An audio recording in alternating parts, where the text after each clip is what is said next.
Hello दोस्तों, आपका हमारे इस वृंदा कुंज चैनल में स्वागत है। आज हम सुनेंगे सप्तसती का पाठ अध्याय 1। प्रथमोध्याय। मेधा ऋषि का राजा सुरत और समाधि को भगवती की महिमा बताते हुए मधुकैटभ वध का प्रसंग सुनाना। विनियोग। प्रथम चरित्र के ब्रह्मा ऋषि, महाकाली देवता, गायत्री छंद, नंदा शक्ति, रक्तदंतिका बीज, अग्नि तत्व और ऋग्वेद स्वरूप है। श्री महाकाली देवता की प्रसन्नता के लिए प्रथम चरित्र के जप में विनियोग किया जाता है। ध्यान। भगवान विष्णु के सो जाने पर मधु और कैटभ को मारने के लिए कमल जन्मा ब्रह्मा जी ने जिनका स्तवन किया था, उन महाकाली देवी का मैं सेवन करता हूँ। वे अपने 10 हाथों में खड्ग, चक्र, गदा, बाण, धनुष, परिध, शूल, भुशुंडी, मस्तक और शंख धारण करती है। उनके 3 नेत्र हैं। वे समस्त अंगों में दिव्य आभूषणों से विभूषित है। उनके शरीर की कांति नीलमणि के समान है तथा वे 10 मुख और 10 पैरों से युक्त हैं। चंडिका देवी को नमस्कार है। मार्कंडेय जी बोले, सूर्य के पुत्र सावरणी जो 8वें मनु कहे जाते हैं, उनकी उत्पत्ति की कथा विस्तार पूर्वक कहता हूँ। सुनो। सूर्य कुमार महाभाग सावरणी भगवती महामाया के अनुग्रह से जिस प्रकार मनवंतर के स्वामी हुए, वही प्रसंग सुनाता हूँ। पूर्वकाल की बात है। स्वारोचिष मनवंतर में सुरत नाम के एक राजा थे, जो चैत्रवंश में उत्पन्न हुए थे।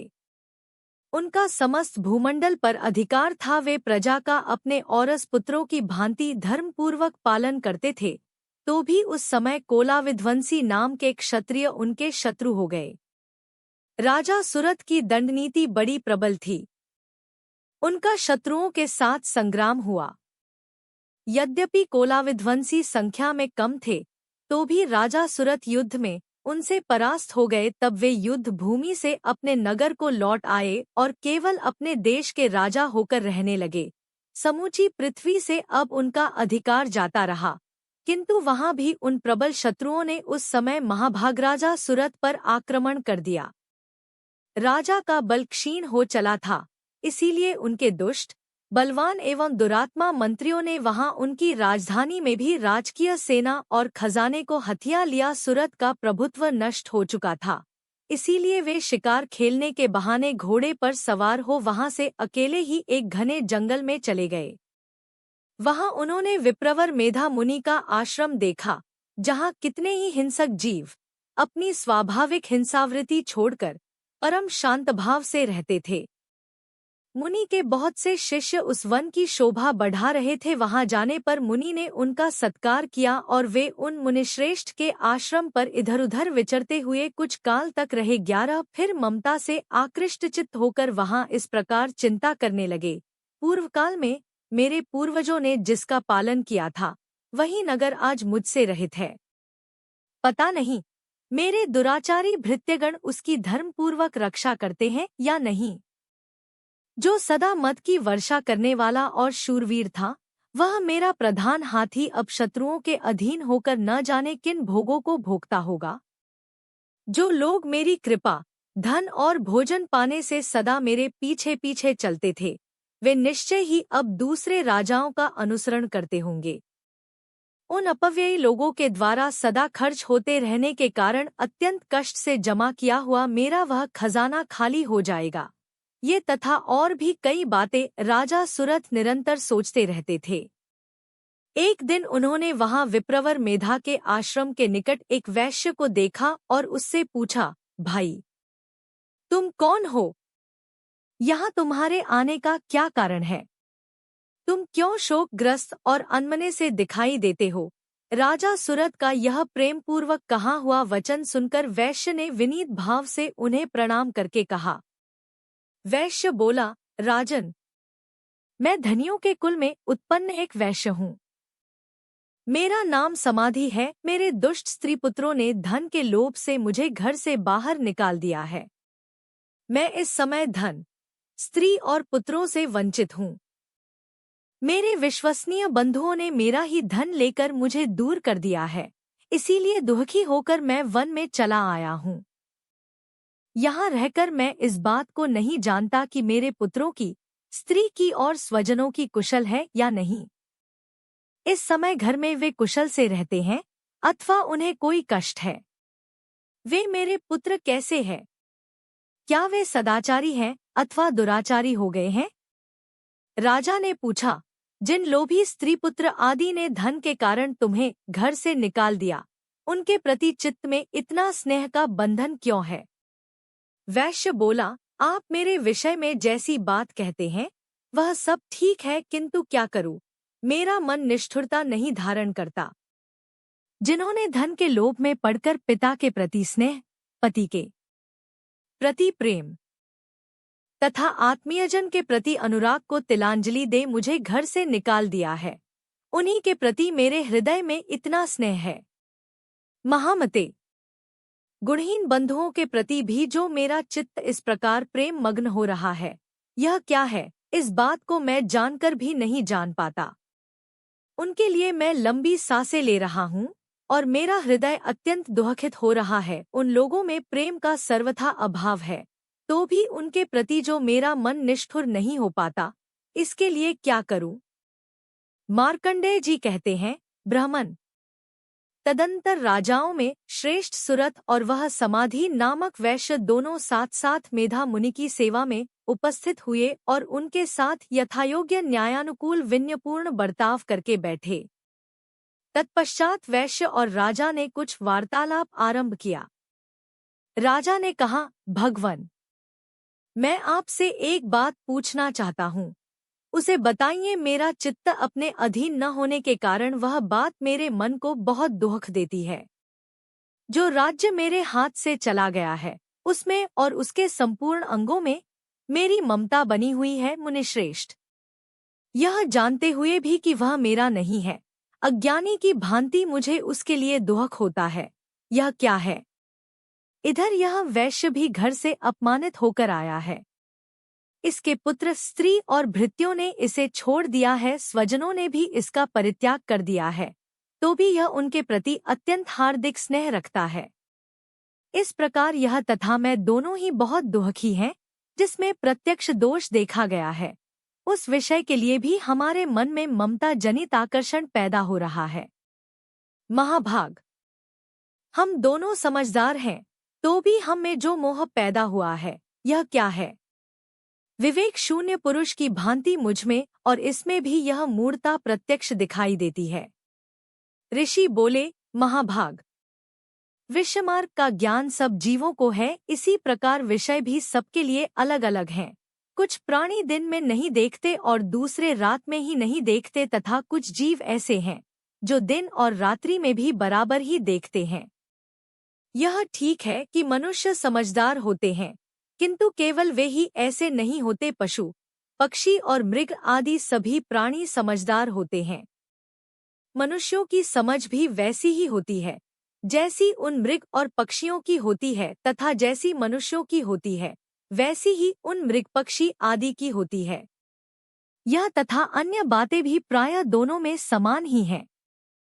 समझ होने पर भी इन पक्षियों को तो देखो, ये स्वयं भूख से पीड़ित होते हुए भी मोहवश बच्चों की चोंच में कितने चाव से अन्न के दाने डाल रहे हैं। नरश्रेष्ठ, क्या तुम नहीं देखते कि ये मनुष्य समझदार होते हुए भी लोभवश अपने किए हुए उपकार का बदला पाने के लिए पुत्रों की अभिलाषा करते हैं? यद्यपि उन सब में समझ की कमी नहीं है, तथापि वे संसार की स्थिति, जन्म मरण की परंपरा बनाए रखने वाले भगवती महामाया के प्रभाव द्वारा ममतामय भंवर से युक्त मोह के गर्त में गिराए गए हैं। इसीलिए इसमें आश्चर्य नहीं करना चाहिए। जगदीश्वर भगवान विष्णु की योग निद्रारूपा जो भगवती महामाया है, उन्हीं से यह जगत मोहित हो रहा है। वे भगवती महामाया देवी ज्ञानियों के भी चित्त को बलपूर्वक खींचकर मोह में डाल देती है। वे ही इस संपूर्ण चराचर जगत की सृष्टि करती हैं, तथा वे ही प्रसन्न होने पर मनुष्यों को मुक्ति के लिए वरदान देती हैं। वे ही परा विद्या, संसार बंधन और मोक्ष की हेतुभूता सनातनी देवी तथा संपूर्ण ईश्वरों की भी अधीश्वरी हैं। राजा ने पूछा, भगवन, जिन्हें आप महामाया कहते हैं, वे देवी कौन है? ब्राह्मण।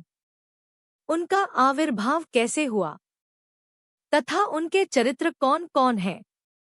ब्रह्मवेत्ताओं में श्रेष्ठ महर्षि। उन देवी का जैसा प्रभाव हो, जैसा स्वरूप हो और जिस प्रकार प्रादुर्भाव हुआ हो, वह सब मैं आपके मुख से सुनना चाहता हूँ। ऋषि बोले, राजन, वास्तव में तो वे देवी नित्य स्वरूपा ही हैं। संपूर्ण जगत उन्हीं का रूप है तथा उन्होंने समस्त विश्व को व्याप्त कर रखा है, तथापि उनका प्राकट्य अनेक प्रकार से होता है। वह मुझसे सुनो। यद्यपि वे नित्य और अजन्मा हैं, तथापि जब देवताओं का कार्य सिद्ध करने के लिए प्रकट होती हैं, उस समय लोक में उत्पन्न हुई कहलाती हैं। कल्प के अंत में जब संपूर्ण जगत एकार्णव में निमग्न हो रहा था और सबके प्रभु भगवान विष्णु शेषनाग की शया बिछाकर योग निद्रा का आश्रय ले सो रहे थे, उस समय उनके कानों के मैल से दो भयंकर असुर उत्पन्न हुए, जो मधु और कैटभ के नाम से विख्यात थे। वे दोनों ब्रह्माजी का वध करने को तैयार हो गए। भगवान विष्णु के नाभिकमल में विराजमान प्रजापति ब्रह्माजी ने जब उन दोनों भयानक असुरों को अपने पास आया और भगवान को सोया हुआ देखा, तब एकाग्रचित्त होकर उन्होंने भगवान विष्णु को जगाने के लिए उनके नेत्रों में निवास करने वाली योगनिद्रा का स्तवन आरंभ किया। जो इस विश्व की अधीश्वरी, जगत को धारण करने वाली, संसार का पालन और सहार करने वाली तथा तेजस्वरूप भगवान विष्णु की अनुपम शक्ति हैं, उन्हीं भगवती निद्रा देवी की भगवान ब्रह्मा स्तुति करने लगे। ब्रह्माजी ने कहा, देवी, तुम ही स्वाहा, तुम ही स्वधा और तुम ही वषट्कार हो। स्वर भी तुम्हारे ही स्वरूप है। तुम ही जीवन दायिनी सुधा हो। नित्य अक्षर प्रणव में अकार, उकार, मकार, इन तीन मात्राओं के रूप में तुम ही स्थित हो तथा इन तीन मात्राओं के अतिरिक्त जो बिंदुरूपा नित्य अर्धमात्रा है, जिसका विशेष रूप से उच्चारण नहीं किया जा सकता, वह भी तुम ही हो। देवी, तुम ही संध्या, सावित्री तथा परम जननी हो। देवी, तुम ही इस विश्व ब्रह्मांड को धारण करती हो। तुमसे ही इस जगत की सृष्टि होती है, तुम ही से इसका पालन होता है और सदा तुम ही कल्प के अंत में सबको अपना ग्रास बना लेती हो। जगन्मयी देवी, इस जगत की उत्पत्ति के समय तुम सृष्टि रूपा हो, पालन काल में स्थिति रूपा हो तथा कल्पांत के समय सहार रूप धारण करने वाली हो। महामोह रूपा, महादेवी और महासुरी हो। तुम ही तीनों गुणों को उत्पन्न करने वाली सबकी प्रकृति हो। भयंकर कालरात्रि, महारात्रि और मोहरात्रि भी तुम ही हो। तुम ही श्री, तुम ही ईश्वरी, तुम ही हरि और तुम ही बोध स्वरूपा बुद्धि हो। लज्जा, पुष्टि, तुष्टि, शांति और क्षमा भी तुम ही हो। तुम खड्गधारिणी, शूलधारिणी, घोर रूपा तथा गदा, चक्र, शंख और धनुष धारण करने वाली हो। बाण, भुषुंडी और परिघ ये भी तुम्हारे अस्त्र हैं। तुम सौम्य और सौम्यतर हो, इतना ही नहीं, जितने भी सौम्य एवं सुंदर पदार्थ हैं, उन सब की अपेक्षा तुम अत्यधिक सुंदरी हो। पर और अपर सबसे परे रहने वाली परमेश्वरी तुम ही हो। सर्वस्वरूपे देवी, कहीं भी सतसत रूप जो कुछ वस्तुएं हैं और उन सब की जो शक्ति है, वह तुम ही हो। ऐसी अवस्था में तुम्हारी स्तुति क्या हो सकती है? जो इस जगत की सृष्टि, पालन और सहार करते हैं, उन भगवान को भी जब तुमने निद्रा के अधीन कर दिया है, तब तुम्हारी स्तुति करने में यहाँ कौन समर्थ हो सकता है? मुझको भगवान शंकर को तथा भगवान विष्णु को भी तुमने ही शरीर धारण कराया है, अतः तुम्हारी स्तुति करने की शक्ति किसमें है? देवी, तुम तो अपने इन उदार प्रभावों से ही प्रशंसित हो। ये जो दोनों दुर्धर्ष असुर मधु और कैटभ हैं, इनको मोह में डाल दो और जगदीश्वर भगवान विष्णु को शीघ्र ही जगा दो। साथ ही इनके भीतर इन दोनों महान असुरों को मार डालने की बुद्धि उत्पन्न कर दो। ऋषि कहते हैं, राजन, जब ब्रह्मा जी ने वहां मधु और कैटब को मारने के उद्देश्य से भगवान विष्णु को जगाने के लिए तमोगुण की अधिष्ठात्री देवी योगनिद्रा की इस प्रकार स्तुति की, तब वे भगवान के नेत्र, मुख, नासिका, बाहु, हृदय और वक्षस्थल से निकलकर अव्यक्त जन्मा ब्रह्मा जी की दृष्टि के समक्ष खड़ी हो गईं। योगनिद्रा से मुक्त होने परजगत के स्वामी भगवान जनार्दन उस एकार्णव के जल में शेषनाग की शया से जाग उठे। फिर उन्होंने उन दोनों असुरों को देखा। वे दुरात्मा मधु और कैटब अत्यंत बलवान तथा पराक्रमी थे और क्रोध से लाल आंखें किए ब्रह्मा जी को खा जाने के लिए उद्योग कर रहे थे।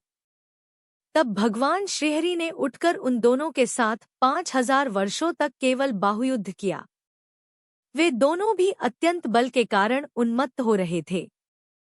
इधर महामाया ने भी उन्हें मोह में डाल रखा था, इसीलिए वे भगवान विष्णु से कहने लगे, हम तुम्हारी वीरता से संतुष्ट हैं। तुम हम लोगों से कोई वर मांगो। श्री भगवान बोले, यदि तुम दोनों मुझ पर प्रसन्न हो तो अब मेरे हाथ से मारे जाओ। बस इतना सा ही मैंने वर मांगा है, यहाँ दूसरे किसी वर से क्या लेना है। ऋषि कहते हैं, इस प्रकार धोखे में आ जाने पर जब उन्होंने संपूर्ण जगत में जल ही जल देखा, तब कमलनयन भगवान से कहा, जहाँ पृथ्वी जल में डूबी हुई न हो, जहाँ सूखा स्थान हो, वहीं हमारा वध करो। ऋषि कहते हैं, तब तथास्तु कहकर शंख, चक्र और गदा धारण करने वाले भगवान ने उन दोनों के मस्तक अपनी जांघ पर रखकर चक्र से काट डाले। इस प्रकार ये देवी महामाया ब्रह्मा जी की स्तुति करने पर स्वयं प्रकट हुई थी। अब पुनः तुमसे उनके प्रभाव का वर्णन करता हूँ, सुनो। इस प्रकार श्री मार्कंडेय पुराण में सावर्णिक मनवंतर की कथा के अंतर्गत देवी महात्म्य में मधुकैटभ वध नामक पहला अध्याय पूरा हुआ।